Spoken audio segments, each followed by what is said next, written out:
नमस्कार, मी आपली सर्वांची आवडती मिसेस मानसी परेश देशमुख आपलं सगळ्यांचं सहर्ष स्वागत करत आहे मानसीज कुकिंग स्टोरीजमध्ये।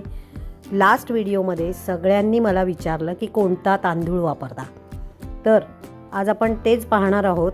तर मी इथे 1 वाटी आंबेमोहर, 1 वाटी इंद्रायणी आणि 2 वाट्या रेशनचा तांदूळ हा वापरला आहे। जर रेशनचा नसेल तर आपण पटणीही वापरू शकतो। तर आता किलोमध्ये म्हणायचं तर अर्धा किलो जर तुम्ही साधा तांदूळ घेतला रेशनचा, तर त्यामध्ये पाव किलो आंबेमोहर आणि पाव किलो इंद्रायणी घ्यायचं आहे। एक 2 ते 4 चमचे आपण साबुदाणे घ्यायचे, सर्व एकत्र धुवून मस्त आपण फॅन खाली तो वाळवायचा। एक 2 दिवस छान वाळवून घ्यायचा आणि त्यानंतर भैयाला सांगायचं चक्कीवाल्या की पिठावरच टाक, हे मोदकाचं पीठ आहे आणि पीठ प्रत्येक वेळेला आपण चाळून घ्यायचे।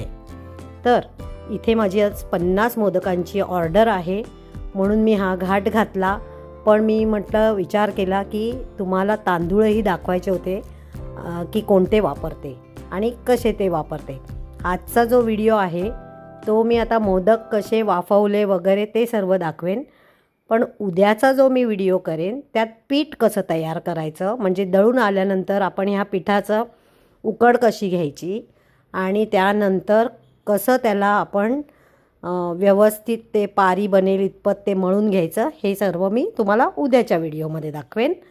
तर आज माझे हे जवळजवळ 40 मोदक तयार झालेले आहेत। उद्या मला अजून 30 मोदक बनवायचे आहेत।